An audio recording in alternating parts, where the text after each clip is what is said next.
Just setting up, I'm going to go over anxious attachment, thinking distortions, or what it might sound like if somebody has an anxious attachment and they're using these thinking distortions.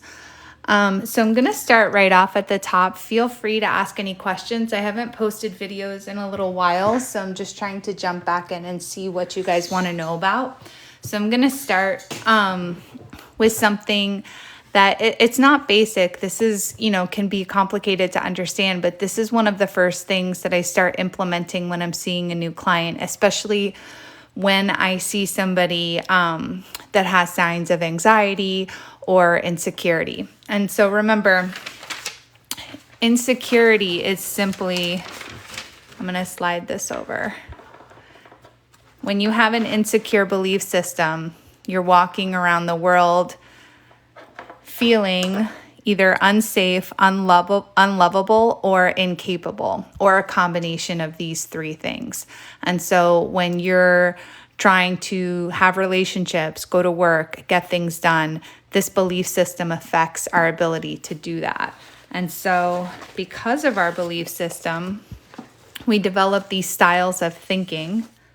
And if we can create some awareness around these habits, we can start to break them. So I'm just going to kind of go through them, and feel free to ask any questions. I know you can't see me, but I can see your questions. So go ahead and ask away in the comments and I'll get to them. So up at the top, mind reading. This is something that's really, really common. Not just with people with an insecure attachment. People do this all the time. We're all humans. But with someone with an anxious attachment style, they tend to do this more frequently. So I jump to a lot of conclusions about the future and about what other people are thinking of me. And so when you struggle with anxiety, it's because oftentimes you're anticipating what will happen in the future. You're trying to plan or predict what's going to happen in order to secure your safety. And so when you're constantly in a state of planning and predicting, that includes kind of planning and predicting the moves of people around you. And so you end up doing this a lot. Now, the tricky thing is that when you do this a lot, you're going to be right sometimes, or your version of right. But I always challenge clients to think of this. If you Google if you Google the word lavender, and then you pull up the images, and without looking at your friend or your partner's phone, you ask them to pick which color is lavender. They're going to pick one picture and you're going to probably pick a different one. They may be similar, but they're most likely not going to be the same. So even if you are right, I'm doing my quotations, you're not usually right. So when you have a habit of mind reading, just creating that awareness and understanding that you're doing it. Oh my gosh, am I doing this? Am I making assumptions about what other people are thinking, what other people's intentions are, what other people's plans are, and am I responding according to that, to my assumption about what other people are thinking? So if you identify, whether you identify or not with an anxious attachment style, it's good to develop awareness about whether or not you're doing this mind reading. The second bad habit or thinking distortion would be minimization. Again, all of these are common. So, we're humans and we're going to use these, throughout to kind of manage our situations. But when you have an anxious attachment or any insecure attachment, you're using these frequently and in combination with the other ones throughout your relationships. And most of the time, it's going to cause a lot of misunderstandings and a lot of heartache. So if you can develop awareness around which one of these you're doing and how and what situations you're doing them in, you can start to make some changes. So the minimization, this can happen against self or against others. So I disregard my resources and my positive experiences with others. So when you're an anxious person, and you're constantly planning and predicting for the future, you're oftentimes going to minimize the good experiences that you've had and magnify the negative ones. And in that process, in that thought process, a lot of times the anxious person will also minimize their resources.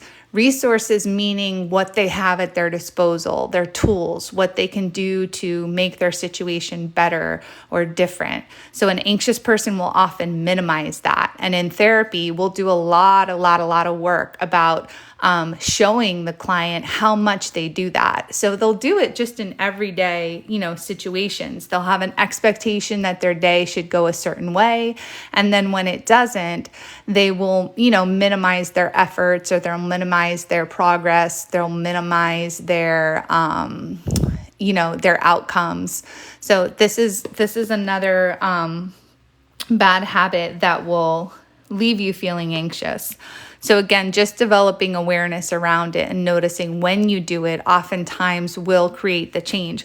Or you can use, I'll show you guys in a second, but the CBT exercise book that kind of helps you identify which of these are your favorite and how to work yourself out of them, essentially. So the magnification is next. These kind of go hand in hand. So I overestimate my risk of getting hurt.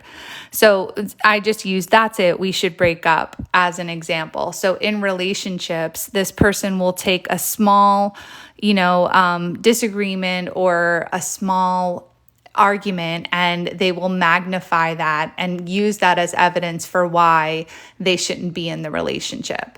So, a lot of times, if you're minimizing your own positive experiences or your own positive traits and magnifying your risk of getting hurt, then when you get into relationship conflict, then your own mentality about whatever the fight is can kind of escalate it. If I'm making sense, give me a thumbs up. If you want me to go deeper on anything that I'm talking about, just let me know as well. Because I'm going to kind of move quickly through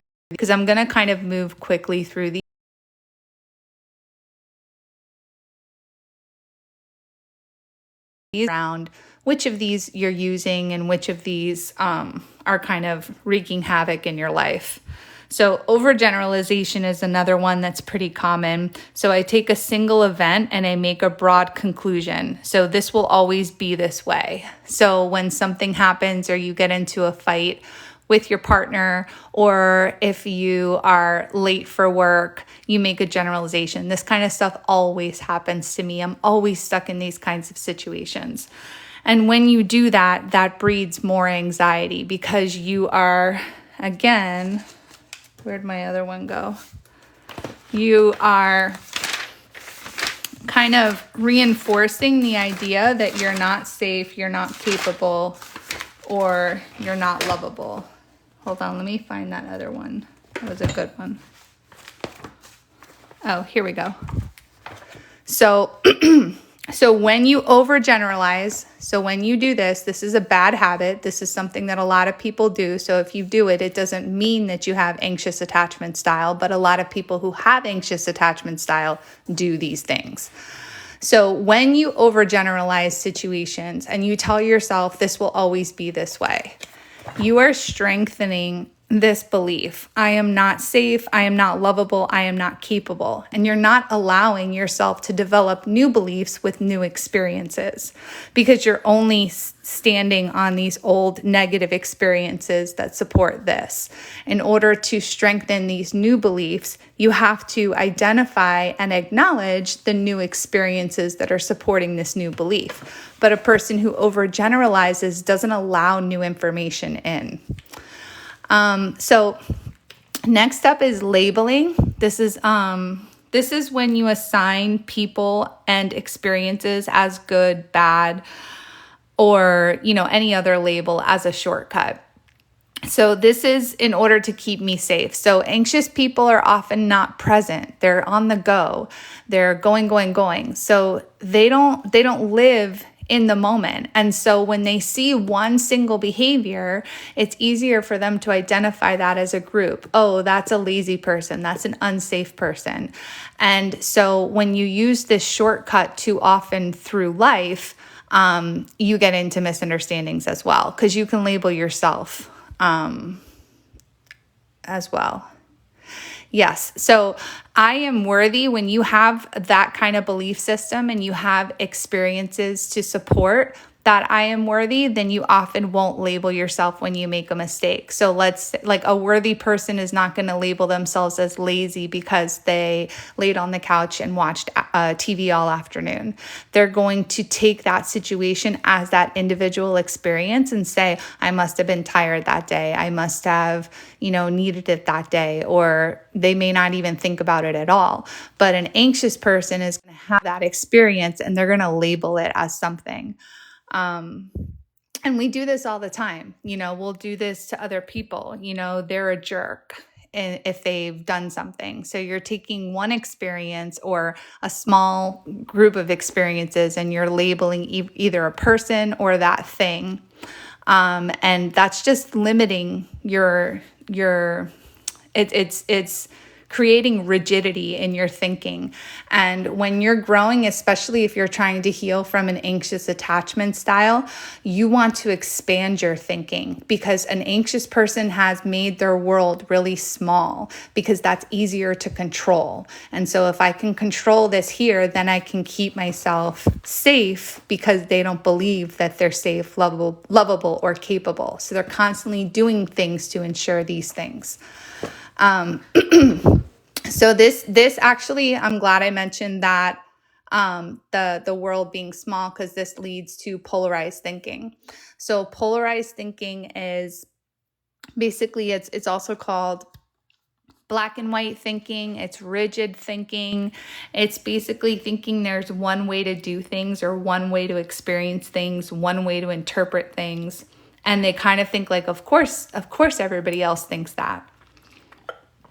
They also have like a very, you're either with me or against me attitude about others. So loyalty can be very important. Keeping score in relationships is something that's really common with someone who has polarized thinking and also an anxious attachment style. So polarized thinking is also common in avoidant attachment style. And so they will, hold on, someone's asking a question. What if my mind reading turns out to be true every time? It's hard not to rely on it. This is common, and I hear this a lot. And that's what we were talking about with the shade of purple. When you live in a black and white world and you see things as only one way or the other, when something resembles this way, it's easy to say that the way that you read a situation was true or untrue. But when you start to understand that there's shades of gray, it gets a little different. So when you're using mind reading, there is a chance that you're going to be right sometimes. And that's why people use it even more, because they think that, I was right about it that one time. The problem is, and where this is costly in relationships, is that when you're wrong, sometimes you're really wrong, and then you can cause damage because you're making decisions based off of the conclusions that you've drawn. It also doesn't really give people a chance to change because you're assuming things about them based on past experiences and not kind of living in the moment. Okay, so back to polarized thinking, and please keep the questions coming. I'll feel free to answer any of them. So yeah, if you're feeling like it's difficult to go against what's natural, like what's natural may be a habit. And if it's a habit and you've been doing it, you may rely on it, but it's also exhausting to constantly be in the heads of other people. So the more time that you spend reading other people's minds, the less time you're being present in your own body and your own experience. And then when you start to read people's mind and you're right, it can be almost rewarding to then do the thing you think they want them to do and get a good outcome. And then that leads to other issues of like kind of self-sabotage and overextending yourself, which is a whole nother topic. But again, if you guys have more questions, go ahead. I'm just going to keep going through this list. So the polarized thinking, if you don't think about any other thing on here, but you identify with this, just creating awareness around this can change your life. I was doing a Gottman training for Gottman method couples therapy. And I'm going to show you in their new book, Fight Right. This is their latest book, and it's really, really good. I've tabbed it out for myself because I'm going to use it as a reference when I'm in couples therapy sessions. But their second step, will this information be available after the live? All of these drawings are on my page. Anything that I'm showing here, I've done a video on, but I can do a separate video explaining all of these after the live so you guys can have it, because I'm not sure how far down on my page it is. But I wanted to tell you guys a personal testimony about how much polarized thinking and like reading and learning the Gottman method helped me with this. So if you guys are struggling in your relationship, and you identify with having polarized thinking, especially if you're caught in, like if you have an anxious attachment style and your partner has an avoidant attachment style, then likely you both are dealing with some polarized thinking. So this would be really helpful. So I'm going to tell you guys how, I'm going to do a video after this for you guys, on this one alone, but I'll tell you guys how learning about the Gottman method helped me break through a lot of my polarized thinking and rule master. So it's this step number 2, realities. So when you're learning thank you guys for the follows, by the way. When you guys are learning the Gottman method, and this is a great place to start, fight right. But they teach you this exercise.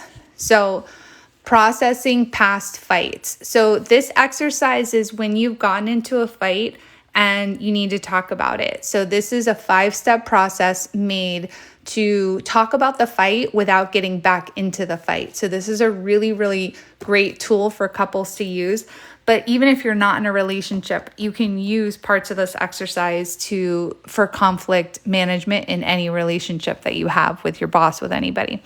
So the first step that they discuss is naming the feeling. This is Fight Right by John and Julie Gottman. So what they have you do is they have you name the feeling. And in the beginning, yes, this book would be helpful for anybody with an insecure attachment. So disorganized is also an insecure attachment, along with anxious and avoidant. I can go into that further with you guys as well. So the first step is naming the feeling. A lot of times, people who have an insecure, anxious attachment style, they spend so much time in other people's heads and in the future outside of their body that they don't know how to connect with their own feelings and with their own experiences. And so step 1 is really great because it gets you to practice identifying what was my experience. And so it's important, in the very beginning, in the first step, if there's any therapists that are watching this and you're going to use this with a client, so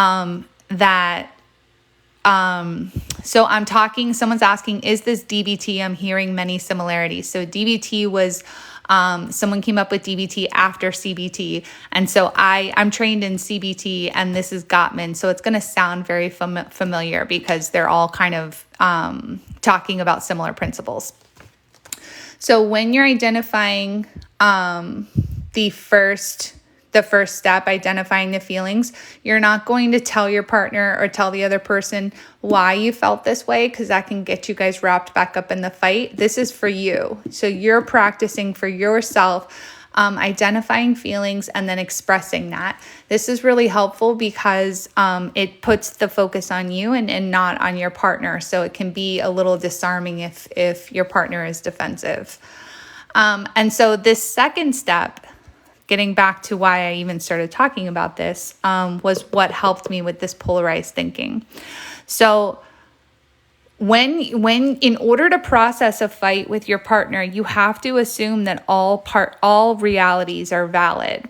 And so they say that first take turns describing your perception, your own reality of what happened during the fight. Describe only what you saw, you heard, or felt, not what you think your partner meant or felt. Avoid attacking or accusing and talk about what you might have needed from your partner. Describe your perceptions like a reporter, giving an objective moment-by-moment description. Next, summarize, then validate your partner's reality. Say something like, it makes sense to me why you saw it that way, or I can see why this upset you. Validation doesn't mean that you agree, but that you can understand even a part of what your your partner's experience was. So this is really hard to do. And when I was doing the training for this second step, we spent a lot of time on. And so in order to teach people how to do this, you have to understand that it's kind of like, experiencing a fight with someone is almost like witnessing a car crash. And so if you're standing on one side of the street and they're standing on the other, and these two cars hit, you're going to have one viewpoint and they're going to have another. So your stories are going to have some similarities, but they're going to differ. And that doesn't mean have one viewpoint and they're going to have another. So your stories are going to have some similarities, but they're going to differ. And that doesn't mean to really helps break up this idea that there's only one way to deal with things, or only one way or the other. And so when you start to practice having flexibility in your thinking, practice doing steps like this and listening to other people's perspective on things with an open mind, it breaks up this rigidity that causes that polarized thinking. I'm going to flip over. There's one thing. Here we go. One way that you can do this, that you can practice doing this, is by learning to, listen to understand. A lot of people don't understand how to listen.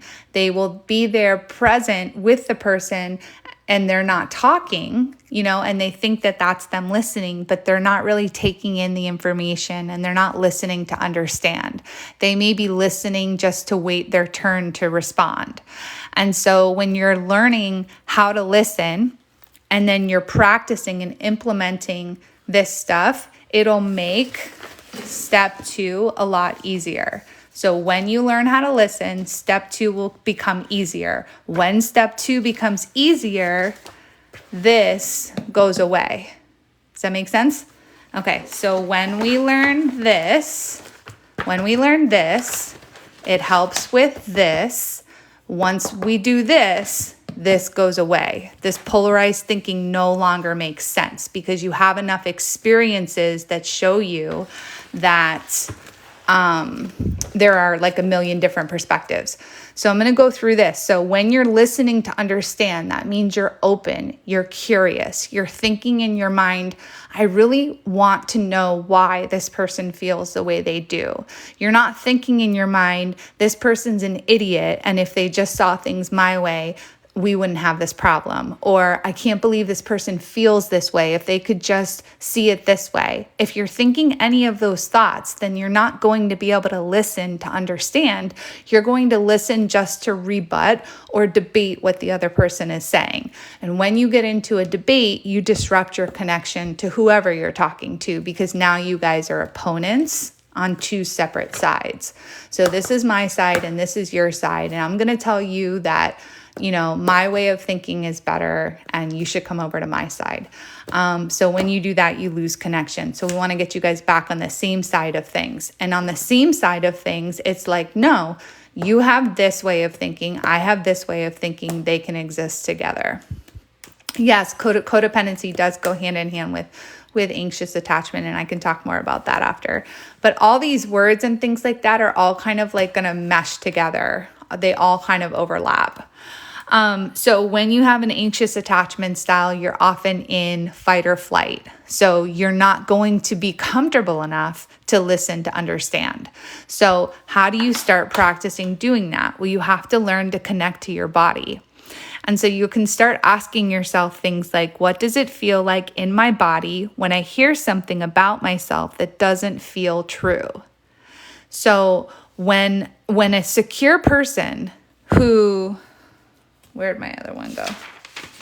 Okay, when a secure person who believes I'm safe, lovable, and capable, when they hear something about themselves that doesn't feel true, they don't have a panic reaction because they already know who they are.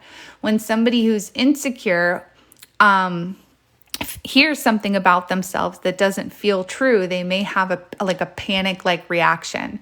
Now, in intimate partnerships, when your lives are tied together and you are depending on this other person for finances, for your survival, for everything, then it's a lot harder to do this. So just because you can't do this doesn't mean you're insecure, but it might mean that the relationship is insecure. So, how do I increase my understanding or my awareness about this? So connecting to my body, what does it feel like in my body when I hear something about myself that doesn't feel true? When I was first starting to do this and I was practicing with my husband, he would say things to me in an argument that didn't feel true. And I would say inside my head, this doesn't feel true for me, and I can still listen. I can listen to his perspective. So sometimes it takes some self-soothing internally to start practicing this. So step 2, I just stumbled onto that, self-soothing. So what does my body need? So sometimes you might realize you're holding your breath during a conversation. So I need to start taking deep and slow breaths. And I want to make sure that my belly is expanding when I'm taking this kind of breath. That'll make sure that I'm really getting a full, deep breath, and I can get my body regulated quicker. Am I locking my jaw? Where are my shoulders? So a lot of times in session, I will focus on what a person's body is doing. And I'll ask them, how are your shoulders? Maybe try dropping them down a little lower from your ears. So if you're a person who has difficulty listening to others, or if you get really, really anxious or flooded when someone is talking to you about how they feel, this is going to be really great. Connecting to your body, learning how to self-soothe, and empathizing. So is there any part of what my partner is saying that I can agree with or understand? So even if it's just a small part, you don't have to agree with every single thing that they said or every single part of their position to help them feel like you're with them and you're on the same team. So you can say things like, okay, this is making more sense to me. I can understand how you got there, or I can understand why you assumed that I would do that based off of based off of our history or based off of our experiences. So let's say your partner was mind reading, right? They were doing the thing where they're reading your mind, and they make a false assumption about you, and they're confronting you about that false assumption. When you're empathizing, right? That's when you can say, okay, I can see why you would have assumed that I didn't want to go, because in the past I have complained about going. But I want you to trust me, and I want you to believe that I'm in it and I'm trying, right? So that's how you can empathize with your partner if they're expressing some kind of a complaint. But practicing these 3 steps over and over again, in different situations, will really help you become a better listener. And when you can start to do this, you develop more of a tolerance, right? So a thicker skin almost, if you want to compare it to something like that, to hearing things about yourself that don't feel true. So next time you guys are out, and somebody says something about you that doesn't feel true, or someone characterizes you in a certain way, try to wait before responding and just see what happens inside your body. And see if you can soothe that part of your body before responding, and really think to yourself, do I need to respond to this?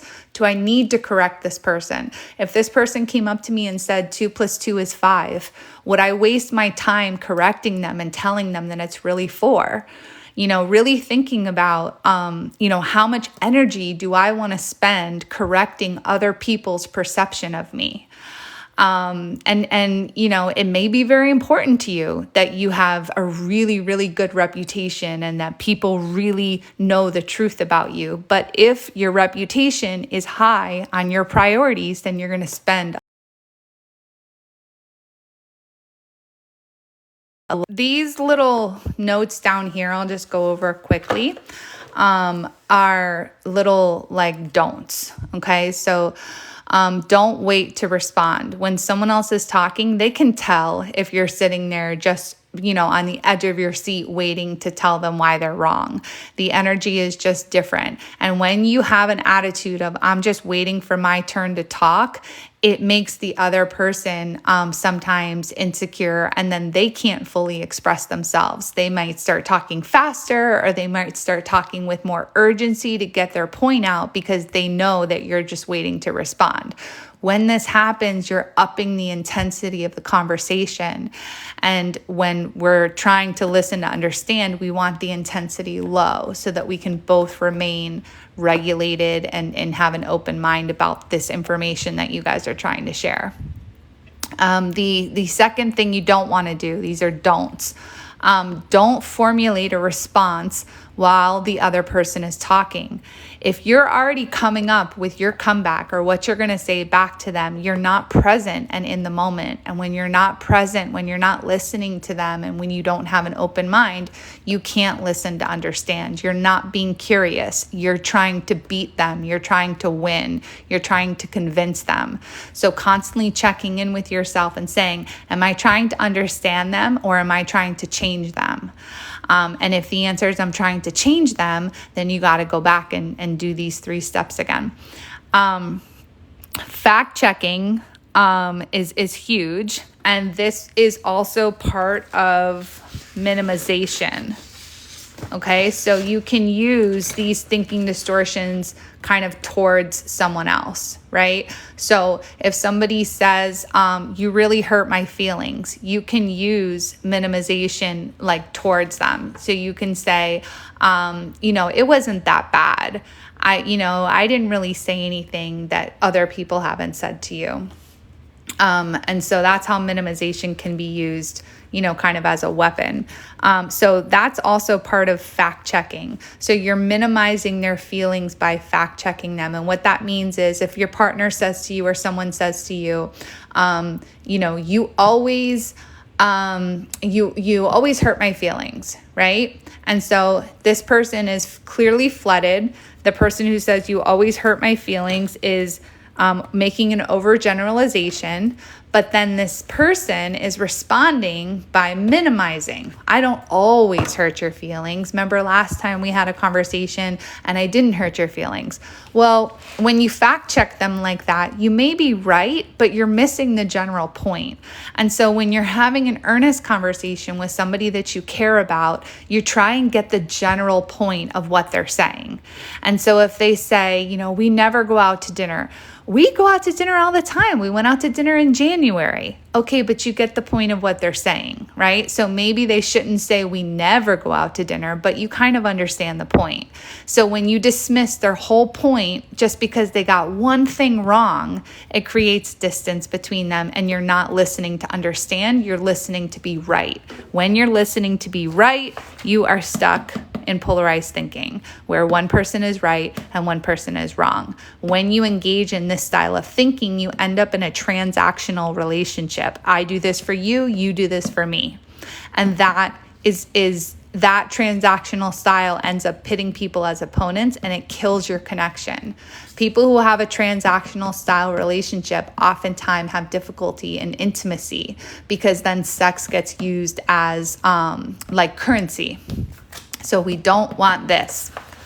And the way that we avoid that is by doing these things. So dismissing them if they get it wrong. So that's kind of what I was just talking about. So try and get their general point. When you're really truly listening to understand, you're trying to get the general gist of what they're saying. You're not waiting to kind of, oh, nope, that's wrong, that's wrong, that's wrong. And then kind of cutting them down. You're approaching it with I wonder if something they're saying could be useful to me. And so you're not doing this. And if you do think that they got it wrong, right, you're going to wait for an appropriate time to ask questions, right? So if you really think that they got something wrong and it's preventing you from understanding what they're trying to tell you, then you can ask a curious question. And we'll talk about curious questions if we have time in this live as well. if I can find my notes on that. So these are my notes. These are all notes that I've done on for videos. And so I'm just going back and I'm using these old notes for my lives, but I know where I have the curious question notes here somewhere, so I'll go over that. But the asking leading questions. Okay, so a leading question would be like, well, then why would you blank, right? So say someone's trying to tell you, I feel really overwhelmed in the house, right? So if your partner's trying to tell you that, and then you say this, well, then why would you leave laundry everywhere? That's just going to make you more overwhelmed, right? So you're being combative with them, and you're entering into a debate with them. You're basically telling them that they don't have a reason to be feeling the way that they're feeling, and you're asking them to then defend why they're feeling that way.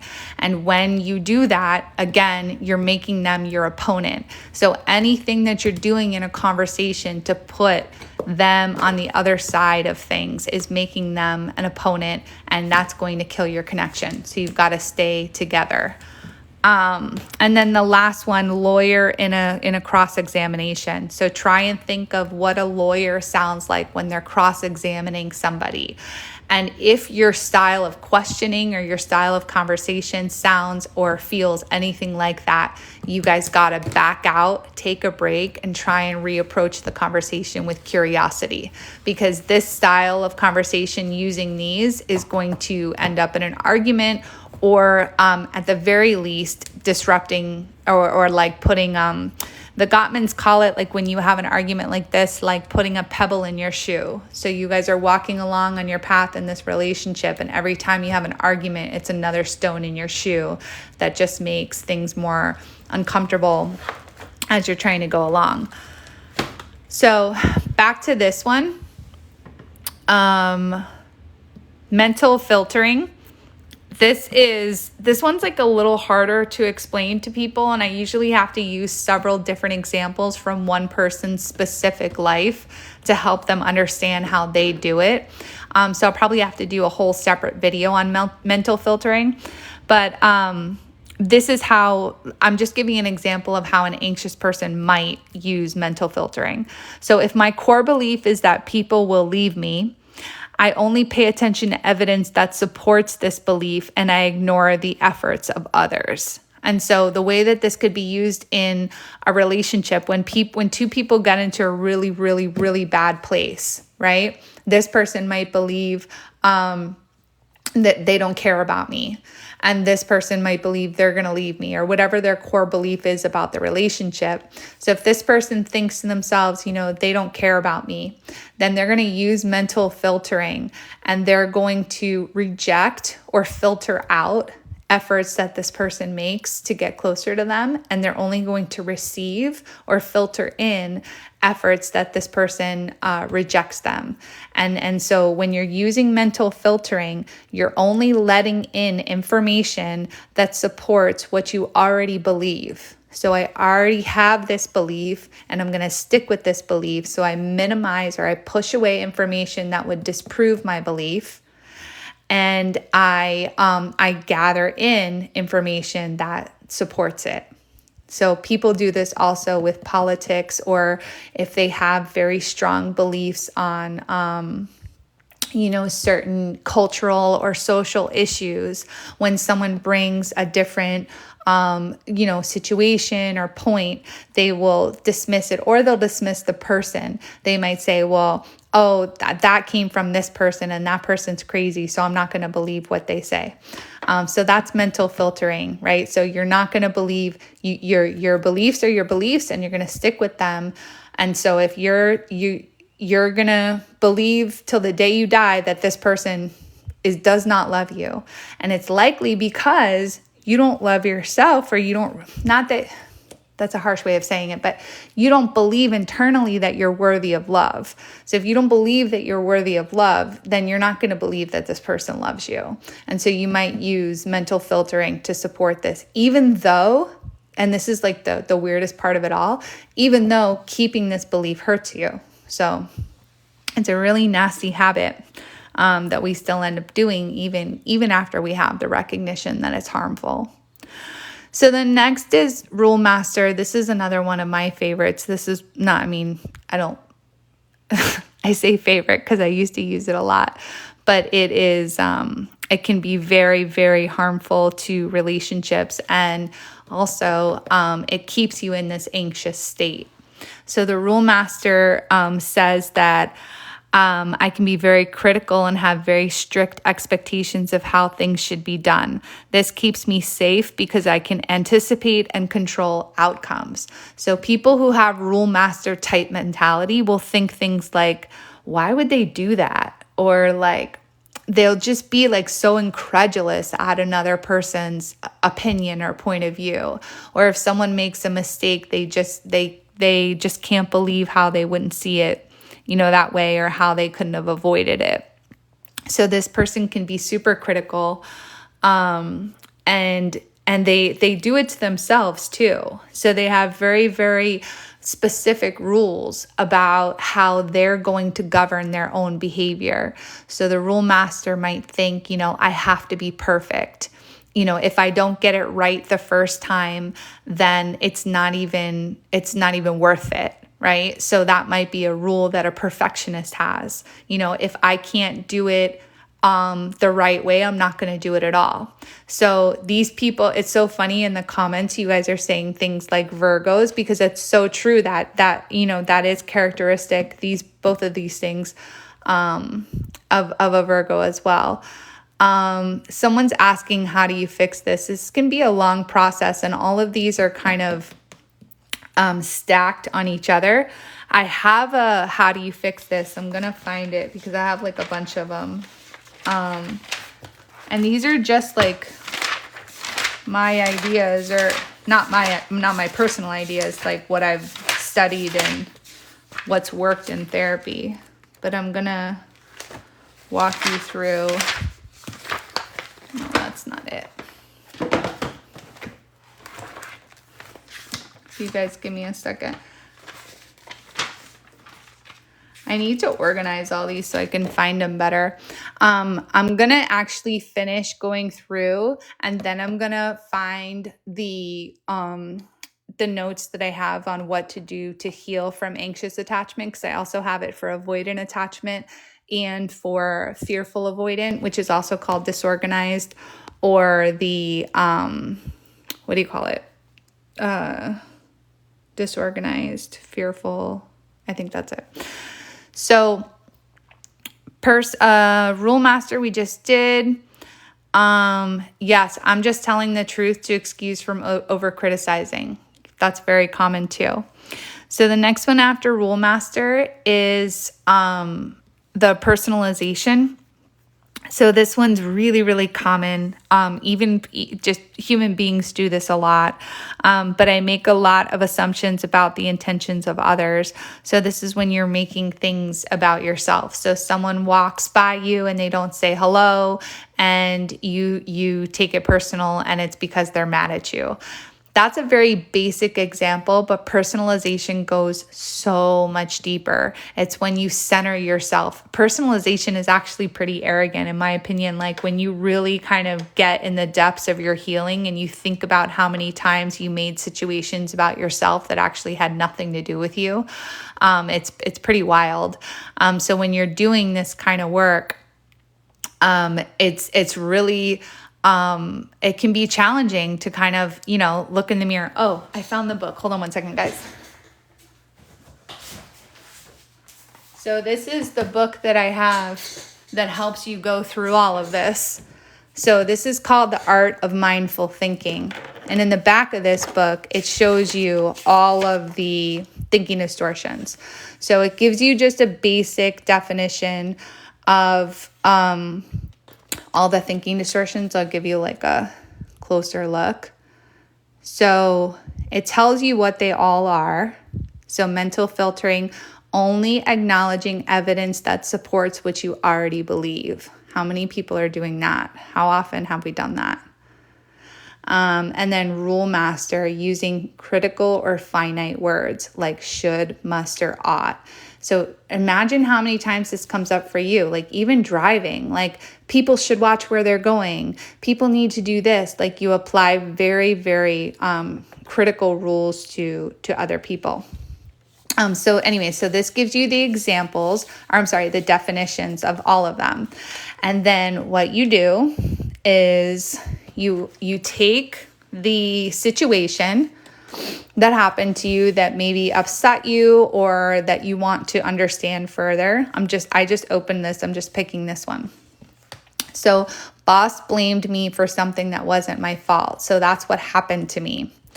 So then my thought was, she shouldn't do that. She should own her own mistakes, right? And so she should own her own mistakes.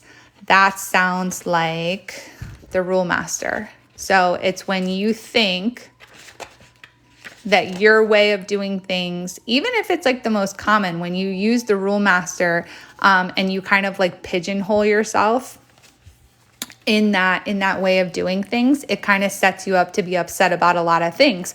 Because if you're thinking she should own her mistakes, then you're going to apply that, to kind of all situations. So this is the art of mindful thinking. This is on Amazon if anybody wants to get it, but you could also do this in a blank notebook. I kind of work through these exercises often in a journal. So this is called the cognitive model. This is CBT. So you're going to take the event and you're going to name whatever it was. And then what were your thoughts? Even if you can't remember exactly what you were thinking at the time, when you recall the event, what comes to your mind? And so then the feeling, you can flip back to the feel wheel. So this is really, really, really cool, you guys. This is really helpful in getting to know your emotions and when you're trying to practice expressing your feelings. And so in the center, you have kind of the 6 core emotions, and then it branches out to some more specific emotions and experiences. So yes, CBT is cognitive behavioral therapy, and that's what this is. So say you were feeling angry, you might go here, but then you might want to explore and see if any of these make sense for your situation as well. So this feel wheel, this is was created by Dr. Gloria Wilcox. They have this feel wheel on Amazon. It's like they have it as a poster or a printout, but you can also just go on Google and bring this up on images. And then I also have this printed in all of my journals because it's so helpful. Even when you're just trying to learn about all of this stuff and increase, like say you just found out you have an anxious attachment style, get the feel wheel, because you're oftentimes spending a lot of time outside of your body. So this will help you identify your own experiences. So this is the cover. Again, this is on Amazon if anybody's interested. So then, so then once you identify what the feeling was, you then put what your response was. So I read the email over and over and I ruminated about it. So if you've ever had a situation like this, right, where you didn't do anything, it doesn't mean that nothing happened, right? Your response was internal. So you spent the rest of your day thinking about a situation that happened at 9:00 in the morning that, maybe was inconsequential to the rest of your life, but because you have this idea that this rule master, right, using critical or finite words, other people should, other people must, other people ought, then when you get in a situation and your boss blamed me for something that wasn't my fault, you're going to have really strong feelings about that, right? Someone who they may think, okay, so in another situation, boss blamed me for something that wasn't my fault. Their thought may be something like, of course they did that. That's how they roll.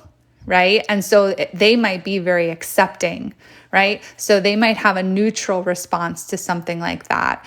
They may be a little surprised, but maybe not even if they've already accepted it. So they may have a neutral or non-response to that. So if they have a neutral response, they wouldn't even write about this in their journal because they didn't give it a second thought.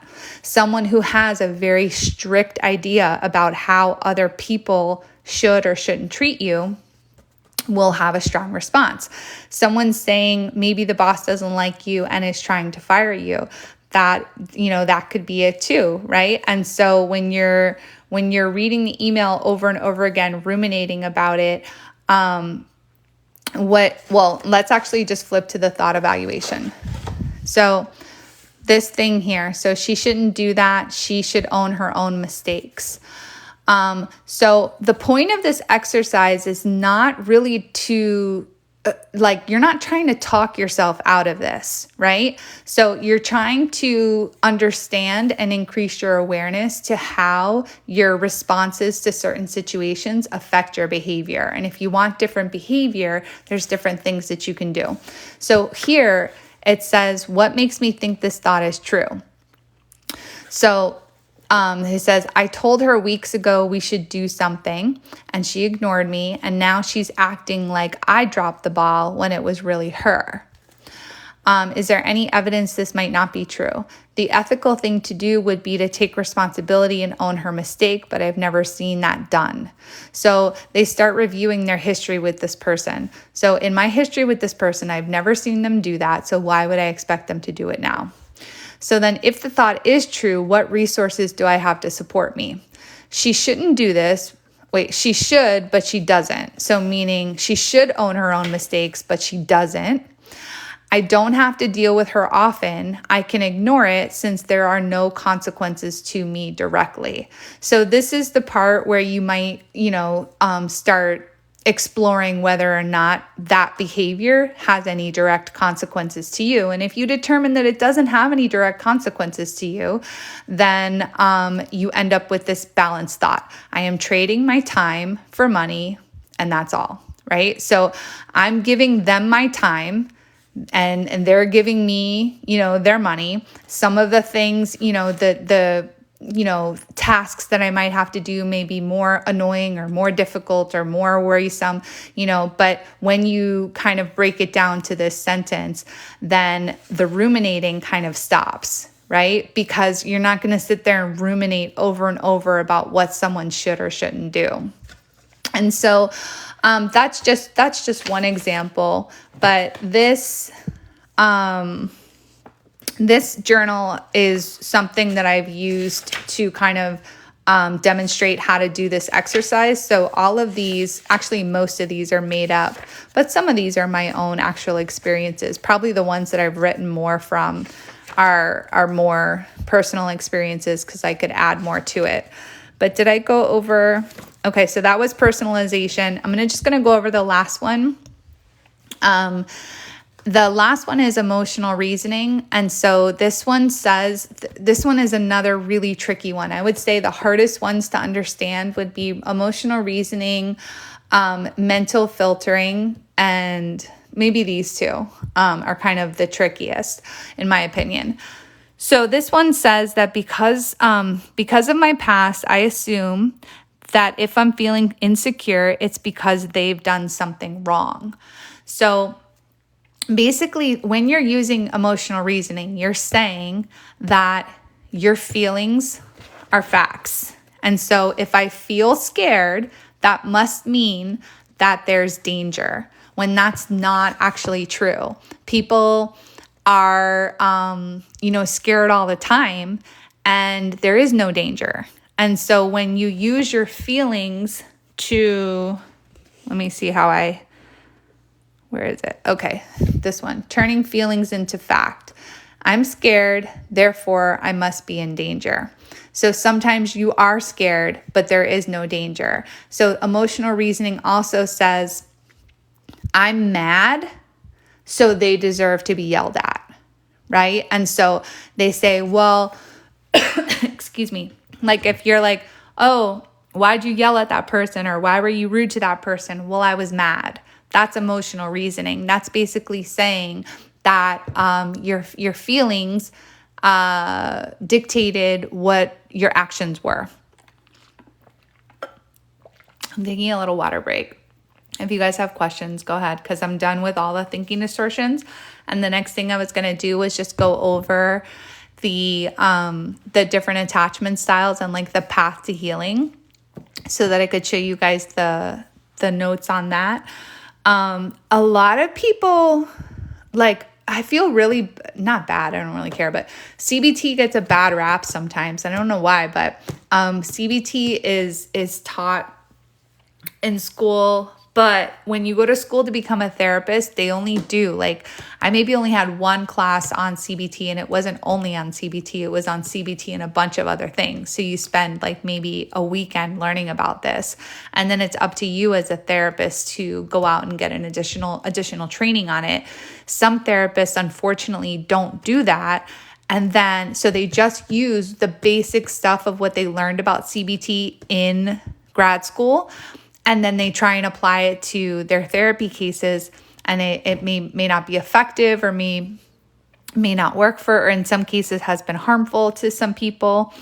So CBT is cognitive behavioral therapy, and all it is basically the idea that what you believe supplies your thoughts in response to any given situation, and then your thoughts affect your feelings affect your behavior. I think I have a whole, if you guys give me a second, I'll flip through and try and find.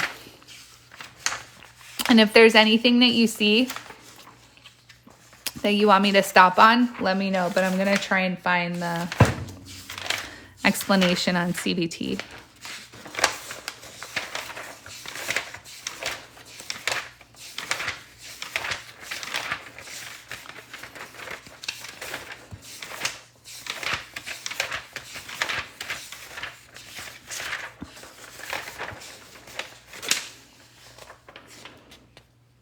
Okay, so this is one path to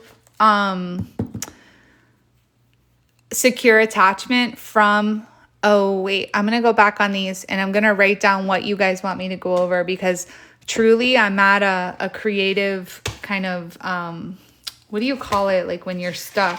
Like the only reason I went live today is because I sat down to do a video and I didn't know what to talk about. So I thought I would just come on here and see what you guys want to know. But it sounds like you guys have a lot of questions. So I'm going to use all your questions as ideas for new videos. So I really appreciate you guys doing that. Just writing them down on the side. So sounds like you guys really want to know about disorganized. Okay. And okay. All right, so this one is, how do you go from having an anxious attachment style to a secure attachment style? This may be like a lifelong process. You know, everything that we talk about in therapy and in psychology is not it's not linear. It's not like you go from here to here and that's it, you're done and everything. You know, it'll get easier, and you know, you don't always have the same struggles, but it can be, you know, kind of a lifelong learning journey. So the reason usually people develop anxious attachment style is because when they were younger, they had experiences that led them to feel like they weren't safe.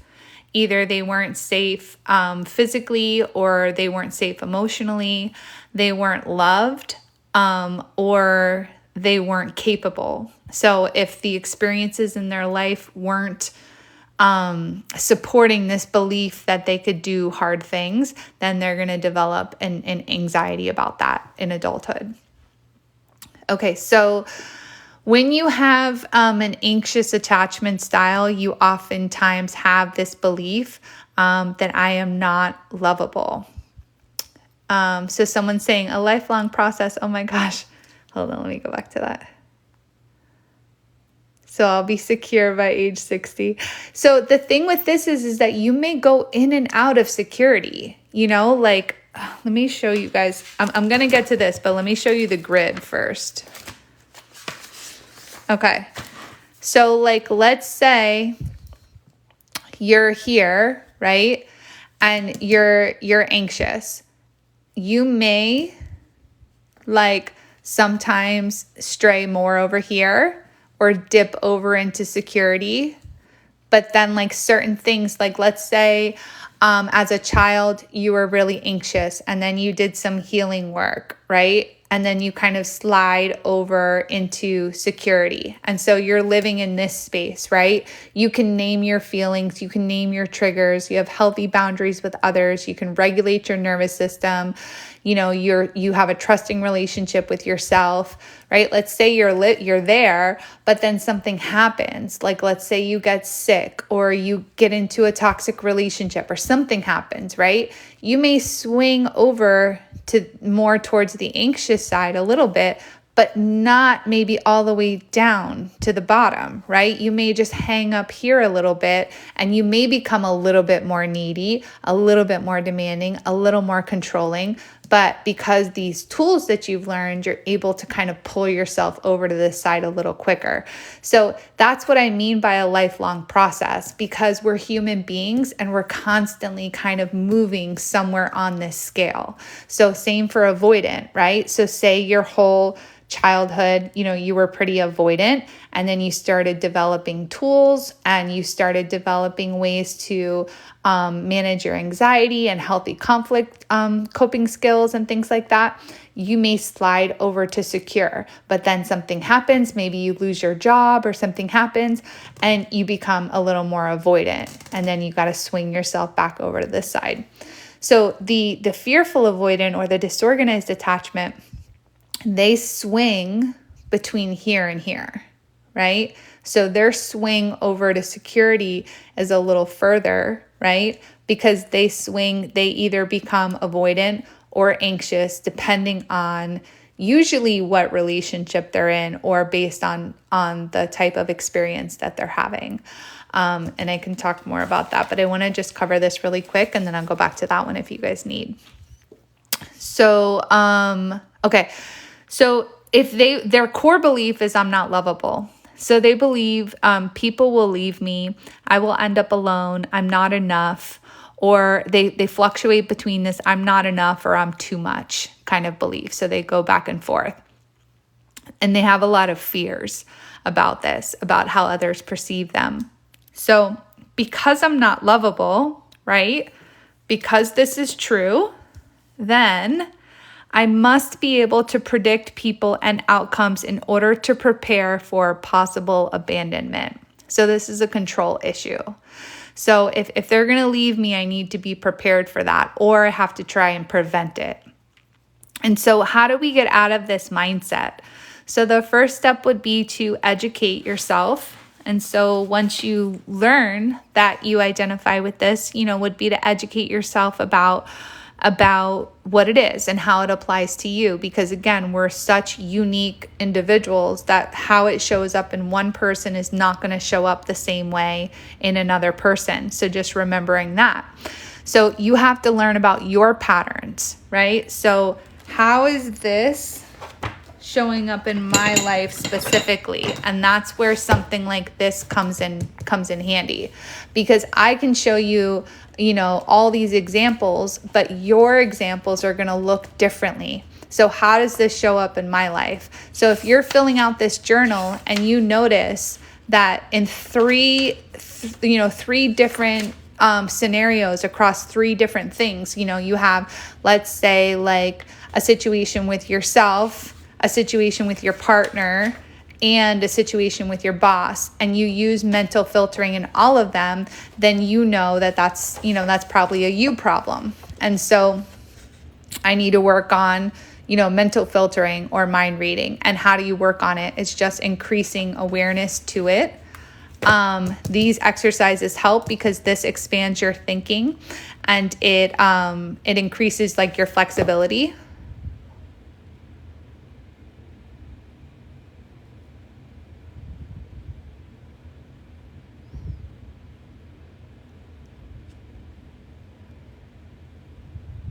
Hold on, guys.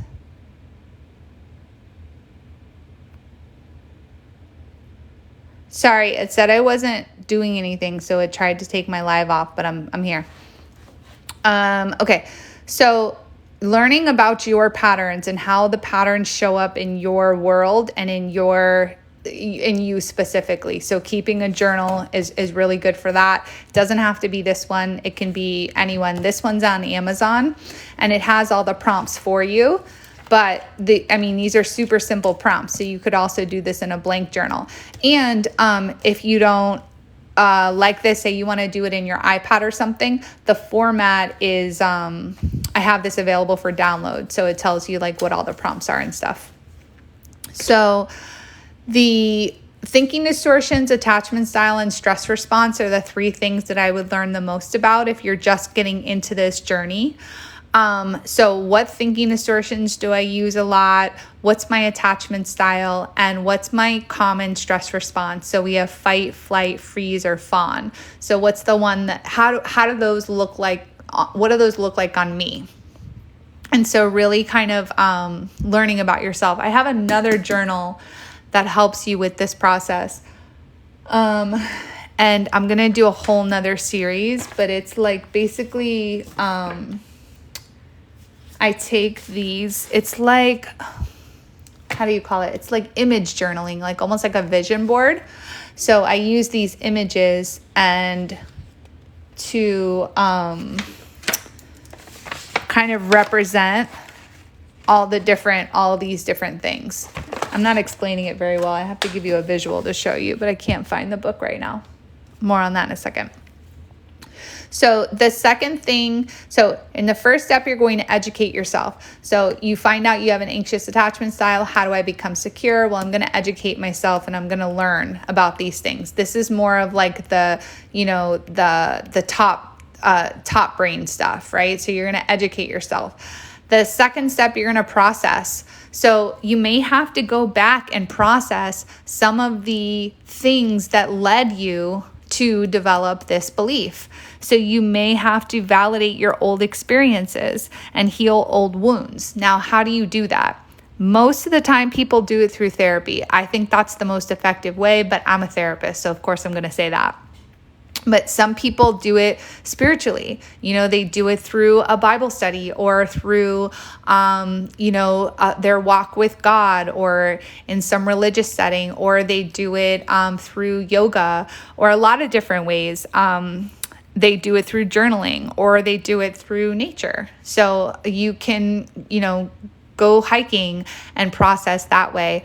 There's a lot of different ways that you can validate your old experiences and heal wounds from your past. Obviously, I'm going to recommend therapy because it's with a professional that's trained to do this with you. And there's a lot of different techniques. So different therapists are going to do it different ways. But the third one would be to experiment. So once you've educated yourself on this,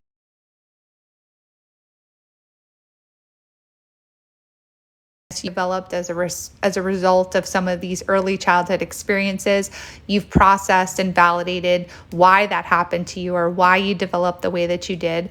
Now you're going to experiment. You're going to have to develop trust with yourself and trust with other people. And the only way that you can build trust is having an open mind and having those new experiences. I gotta organize better because I had a whole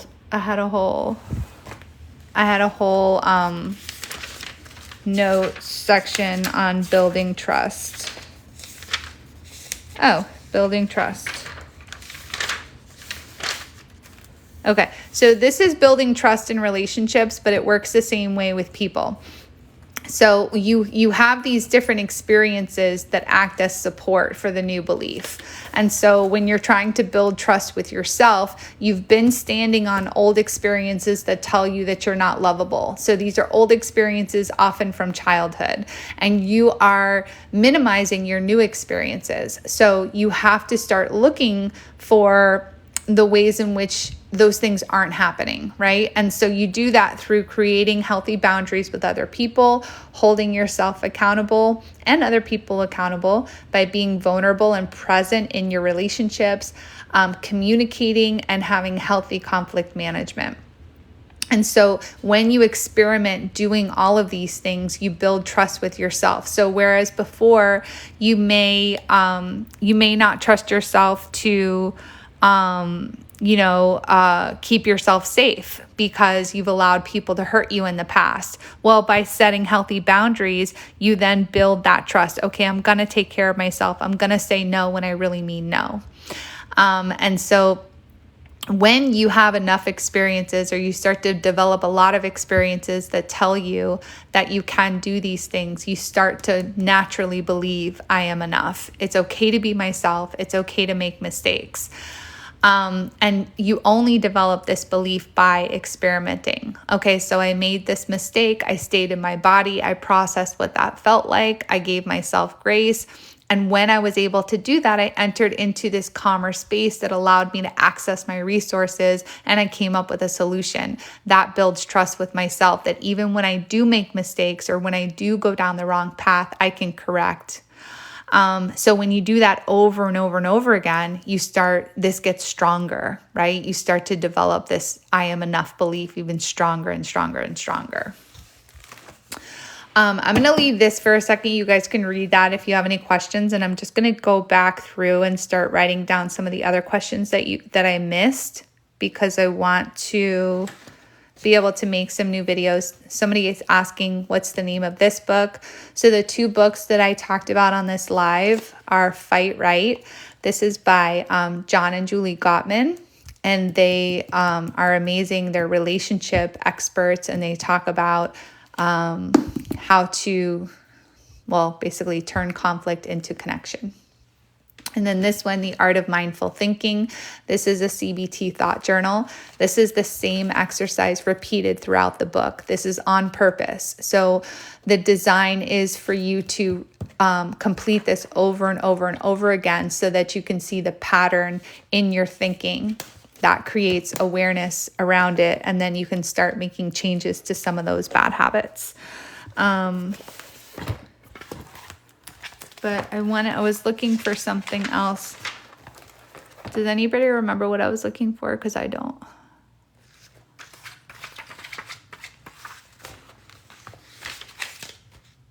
Oh, I think it's this is what I was looking for. Okay, so these are the negative experiences. So these are from childhood, right? Usually that support the I'm not safe, lovable, or capable. When you don't think you're safe in this world, that's going to affect every decision that you make, everything. When you don't believe that you're lovable, that's also going to affect everything. When you believe that you can't do hard things, when you face adversity, you're going to give up.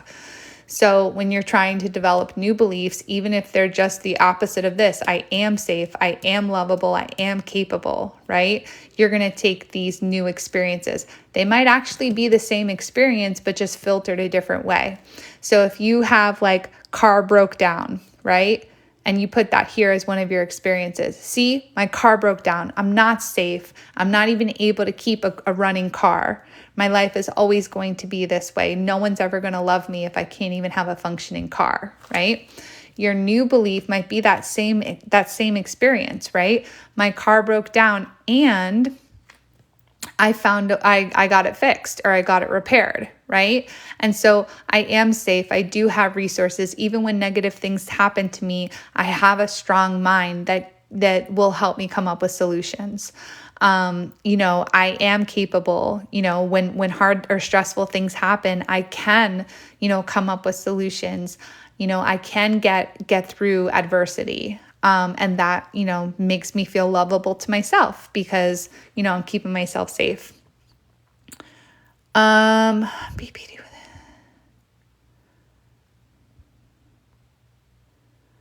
All right. So I am just looking through at your guys' questions, and I'm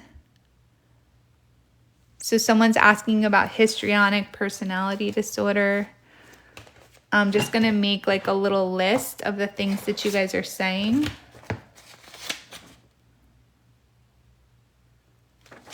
Okay.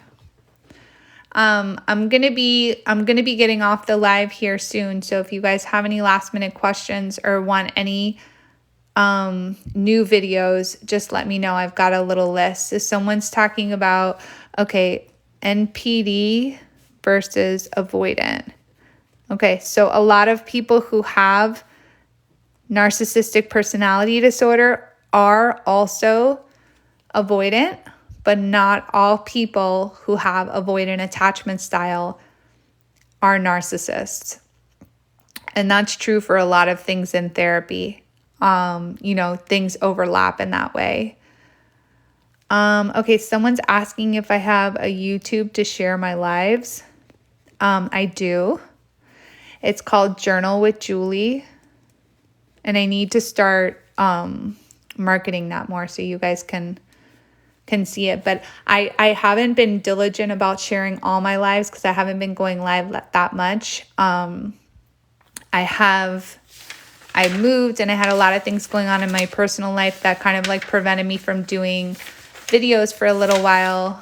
And now I kind of feel like uninspired. So I did this live to see if I could get some more questions and ideas about what to do for new videos. So I'm kind of just going through my old notebooks and I'm showing you guys what my existing notes look like to try and like fish for new video ideas, because I really want to kind of get my perception of all this out to you guys if this can help anybody. When you're dealing with psychology and this kind of stuff, you can hear the same thing from multiple different people and it only makes sense from this person's mouth. So if the way that I explain it or the way that I write things out makes sense for you guys, I really want to be able to, get it out as much as I can. Okay, so someone else is asking about communication and conflict management. That's really hard for a lot of people. What do you do if you have an avoidant husband? I have an avoidant husband. That's actually why I do a lot of videos. So a lot of the videos that you see on the anxious and avoidant dynamic are actually based off of my situation. I'll see if I can find one. This is actually the first notebook that I ever did. So this I did for myself. So this is like a treatment strategy. So like if I were my own therapist, well, I wouldn't be my own therapist, but this would be like what you would write out for someone before they do EMDR therapy. So when I was first like going on my journey, I knew that I had OCD, but I wanted to rule out. That's what R/O means. So I wanted to rule out, meaning I wanted to see if I had narcissistic personality disorder or borderline personality disorder because of some of the things that I was experiencing. I probably wrote this maybe 2 or 3 years ago. So I've done like a lot of research and seen a lot of therapists. I kind of have ruled this out for myself. I don't think I have a personality disorder, but I definitely identify with a lot of these symptoms. And so it's something that, that I'm just working on. But someone asked what books I was referencing. This one is one of my favorites. It's the Fight Right. It talks a lot about the avoidant and anxious dynamic, but in the book they call it volatile and avoidant. So this is basically because they're talking more towards conflict style. Conflict style and attachment style are a little bit different, but they overlap again. And then the other book that I was showing was this one. This is a journal that I wrote, and it is to help you guys identify which of the thinking distortions that you're using the most often. So here's a list of all the thinking distortions, and you kind of go through and you fill this out for about a month or two, and you look back and see if there's a pattern that you can come up with based on how you fill this out. So this. Oops, I just put, this is my personal stuff. Hopefully no one had a chance to screenshot that. Oh my God, this is like my personal journal, LOL. Okay, here's where I started writing for you guys. Oh, funny enough, here's where I wrote about narcissistic personality disorder. This one. I'll go over this one really quick. I'm going to get off here in a few, but you guys have given me a lot of a lot of feedback and a lot of ideas for where to go for future. Sorry, I'm just reading your guys' comments. Can you please talk about something?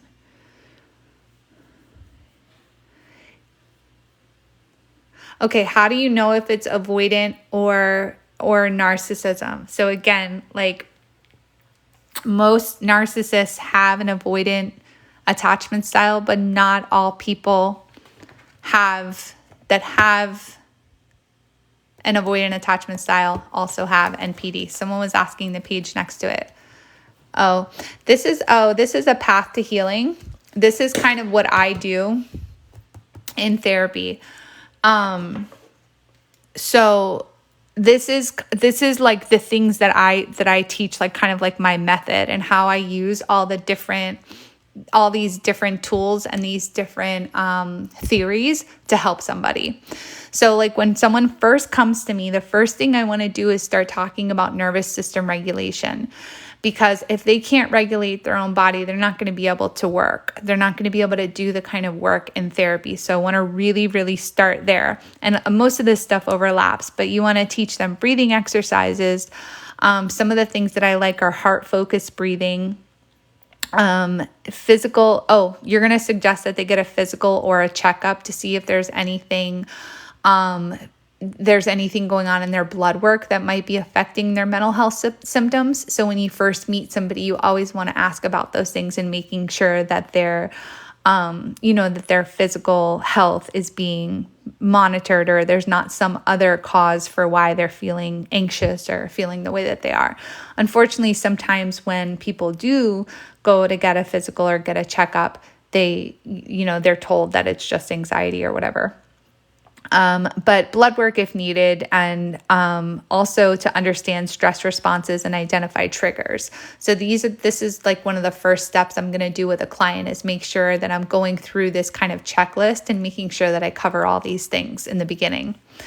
I'm going to introduce CBT very early on because I feel like it kind of gives a really great framework to do some of these harder things. So a lot of people, they don't like CBT because they think it's like the end all be all, or it got shoved down their throats, or for whatever reason. But I feel like this is kind of the basis for a lot of other work. If you understand CBT and you understand your thinking patterns, it makes some of the other harder things that you're going to do in therapy a little easier. So CBT is cognitive behavioral therapy, and it says that what you believe about yourself, the world, and other people affects pretty much everything. So it's going to affect how you think about things. How you think about things is going to trigger your emotional response, and then your emotional response triggers what you do. So I'm going to introduce this and kind of bring awareness to their thinking style. Replace some of their thinking distortions. So an example of that, if someone has a pattern of mind reading, I'm going to spend a lot of time kind of talking through what the consequences of mind reading are and showing them through doing these exercises over and over and over again. And then what we're going to do instead is replace mind reading with asking questions. So that's a very practical tool. So if I have a habit of jumping to conclusions or reading other people's mind, the one practical tool that I'm going to do instead is ask questions. So another practical tool right here, breathe. So my breath, as long as I'm breathing, I'm okay. As long as I'm breathing, I'm alive, right? So I need to make sure that I can access my number one tool to keeping myself safe and keeping myself healthy is that breath. So that's first. And then here is another really, really basic thing that you can do. So instead of jumping to conclusions, I'm going to ask questions. Then I usually do a deep dive, right? Especially if someone has had a lot of trauma. So I'm going to do a deep dive before I do this EMDR process. I have created something called a me manual. I'm not going to go over that on this live because I don't know where it is. I just moved and my new office is kind of a mess in here. So I'll do it again. But basically what it is you identify what your core beliefs are, your attachment style, and we go through and identify what your resources are. You're going to use these resources in EMDR. So when you're doing EMDR, you reprocess old memories with new information. It's a complicated process that I wouldn't be able to explain in a few minutes, but EMDR stands for eye movement, desensitization, reprocessing. So it's for it's extended trauma work. And so it's also going to include inner child and reparenting. And then I move on to Gottman. And so we talk about building trust, creating a new culture in your life of just being, mutual respect, mutual love, commitment, willingness to grow. So that's the path to healing using these things. Someone asked, how do you ask questions? How do you ask questions without being judgmental or accusatory? That's such a good question, and I have a whole thing on it. It's about asking curious questions, but I just lost it. I'm going to flip through this one because I think that's where it is. And if I find it, I'll be able to ask it. But a curious question doesn't have the word just, right? So you have to think about it. Am I curious or am I trying to prove a point? So a judgmental question would be like, well, couldn't you just do this? And so you have to ask yourself, do I already know the answer to the question that I'm asking? Because if I already know the answer, then it's a judgmental question. It's not a real question. Let me try and get to the page where here we go. Okay, so a curious question would be, can you tell me more? A debate question would be, or a judgmental question would be, why don't you just blank? So if someone says like, I'm just going to do like laundry, for example. If someone does laundry a way that you don't understand or you think is dumb, a judgmental question would be, why don't you just fold the clothes as soon as they come out of the dryer, right? So that's judgmental because you're already thinking in your head, they should fold the clothes as soon as they come out of the dryer, right? When you're being curious, you might say something, can you tell me more about your process of doing laundry, right? So that's curious and open-minded. I just want to know how you think about laundry, right? I just want to know a little bit more about you. When you say, why don't you just, you're putting a judgment about how they should do laundry. And that's what makes it a debate and not a curious question. Does that make sense? So why don't you just do it this way, which is really my way? Why don't you just do it my way versus tell me more about your way? I just want to know more about you. I'm so curious about you. So this person on this side is calm, interested, and engaging. They seek to understand and they are inquisitive. This person who's trying to debate, they're just listening to respond. They don't really care about what the other person has to say because they already have a response. So this person seeks to understand. This person seeks to be understood. So this person's like, I want to know you better. And this person's like, no, you need to know me better. I hope that makes sense because this is such an important point. The difference between seeking to understand and seeking to be understood. So one of those is more self-centered. One of them is more connection-centered. So then this next one, did you even, right? So did you even try this? So that's a judgment. So that basically translates to you should have tried this. I don't think you did. And I think negatively about you because of that. And so when you're trying to ask in a more curious way, help me understand, right? So help me understand your thought process on this, or help me understand how you made that decision. Okay, were you sure you blank, right? So this is like, say someone's coming to you with a problem. Were you sure you did this, this, and this? Like basically you're having a judgment on what they did or what they shouldn't have done, right? And then have you thought of blank? So again, this is a question, but it's not really a question, right? Have you ever thought of planning your time better, right? So that's a judgment. That's a judgment that says you don't plan your time better. And if you just planned your time better, this would all go away, right? And so That's a judging question. So judging questions are leading. They are full of insinuations and assumptions. So we don't want to do these things because you're going to wreck your connection. You're going to wreck your connection to other people, whether you're talking to a friend, whether you're talking to your partner, whether you're talking to your boss. You talk to them like this, and you're basically telling them, you don't know anything, I know the way, and if you just thought like I did, then your life would be better. And so people can't connect to this style of thinking, right? When you start asking questions like this, you're making a lot of sense. Tell me more. Go on. You're attuned and you're focused on your partner, and you're not focused on yourself. Insecure people will often take a situation and filter it through their own experience to see how it affects them first. So because they do that, they're not able to filter it through their own experience to see how it affects them first. So because they do that, they're not able to be sense, or like, I'm kind of done with this page. So if you guys have any questions on like the curious questions versus a judgmental question, they're not able to be what? I don't know what that is reference to. Yes. Okay. So this on the left makes them feel like they're invited to the to the conversation, that it's like a mutual thing. This one makes it seem like you're on stand, right? That it's a courtroom and you're the lawyer and they're on stand. And so when you do this, when you ask questions like this, it causes the other person to become very defensive.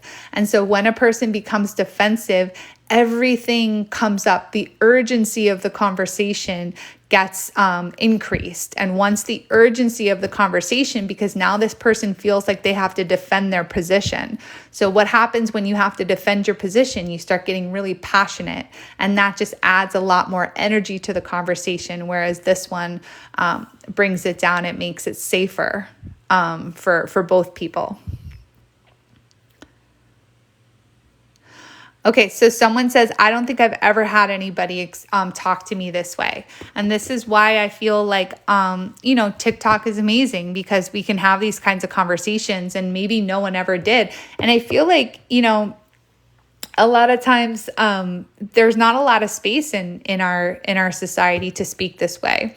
We're very on the go, and I need this now, and this has to get done. So when we live self-centered lives, we're going to act like this. When we're living connection-based lives where we're seeking to understand and be closer to the people around us, this feels more natural.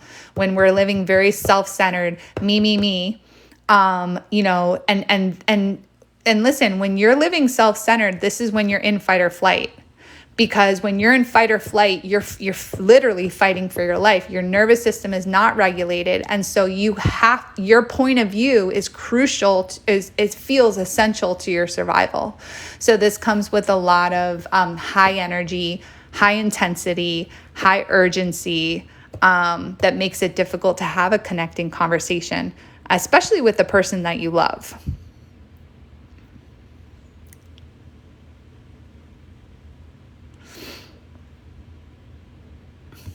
I think I'm worried I'll never be heard if I approach with curious, right? And that's an insecurity. They're never going to let me have my chance. I don't have trust in myself that I'll be able to articulate myself. A lot of times, actually, when I'm doing couple session, someone who keeps doing this is because they don't trust that they're going to remember their point, right? So they don't trust themselves enough to stay in the moment of the conversation, and they think that they're going to forget what they were talking about. And that's a sign of insecurity, because you should let yourself forget. If what you were talking about or a point that you were trying to make to a person is no longer relevant, then you don't need to remember it. But when you're listening to respond, you're going to hold on to that point the whole entire time, and you may miss something that the other person says that invalidates your point entirely, and you wouldn't even need to use this style. So, hold on. Okay, so I do already have a video on this specifically, but I don't know where it is down on the page or on my page. So I'll make another one specifically. This video actually didn't do very well. I don't know if it was because of the colors, because I didn't use enough colors, or how I wrote it. But it didn't, this video didn't do very well. So I'm surprised that you guys are liking it so much. But I'm happy. And I'll definitely do another one on this. If you guys like this information, you're going to really, really, really love this book, Fight Right. So this one, I've listened to this one on audio probably 2 or 3 times. And I've read this. I read it through once straight through, and then I kind of like pieced through so that I could go back and highlight and tab all of this, because I'm going to use this in my couple sessions. So like all these highlighted pieces are things that I might say to a couple in the middle of a session when I'm trying to make a point. And then like these blue and green ones are exercises and specific things that I would do. So if you're a therapist, I highly recommend this, because it gives you all of the things, like all the exercises and everything, all organized for you. This back part is amazing. I mean, this last section of the book, what's it called? Fight Right Quick Guide. This is pretty much everything, like a lot of what I do in couples therapy sessions. So if you're new to the Gottman method and you just tried to read this and implement it in your relationship, it probably would not go well, right? So both people have to be on the same page, and both people have to understand the purpose of this for it to go well. So I would recommend not just trying to flip to the back and use the exercises. I would definitely recommend reading the whole book, or at least listening to it, before you start trying any of those exercises.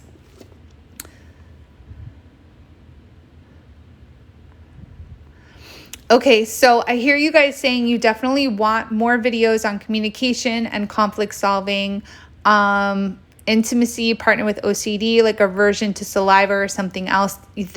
So that's going to be really difficult. So if you have like a specific aversion, I would recommend therapy for the person with OCD, so that they can start getting treatment and start to understand how much their diagnosis is impacting the relationship, and make sure that they're doing everything on their end. And then a lot of conversation about the OCD in the form of probably the dreams within conflict, which would be in the Fight Right book. But I would definitely go to a therapist to help you out with that. All right. So,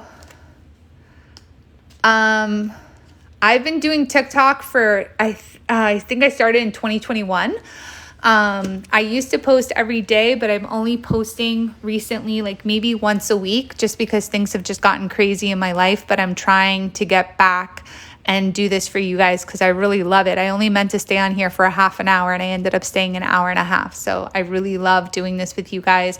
I'm also going to get my YouTube up, so that in case anything happens to TikTok, you guys will have the resources there. And like I said, I don't go live that often, but I'm going to start doing lives, hopefully once a week. So my YouTube is called Journal with Julie, because that's like my true passion. I think that journaling is really, really, really great for really anybody, but especially with people who have insecure attachment or feel a lot of anxiety. Journaling is really, really awesome. And then I also call it Journal with Julie, because these are all my notes and things like that. And this is basically what I'm going through on most of my videos. So this is another one. All these are under the playlist Gottman. So this is taking like an actual fight and going through how to use the steps, and all these videos are available on the playlist. So on my TikTok page, you'll see a playlist for book recommendations. You'll see a playlist for Gottman, for CBT, and that shows like how to use the journal. If you guys have bought the journal and you're having trouble using it, I definitely recommend the playlist, because it'll give you a lot of examples. But I want to thank you guys so much for being with me today on here. I have so many ideas for some new videos. I'm actually gonna, as soon as I log off, I'm gonna do a video on the communication that you guys wanted to see, the one I was just talking about. I lost it again, but I'll find it. All right. Thank you guys so much for coming on. I sell some of the notes. They're available in the link in my bio. So just go to the link and there's some stuff available for sale. But if you guys ever, want more, just comment and I'll release more. These are all I literally just write them for videos. But if you guys really want them, I'll get them. My lives are not on a schedule, but I'm going to try and go every Monday. So I will let you guys know if I come up with a better schedule. All right, guys, have a great day.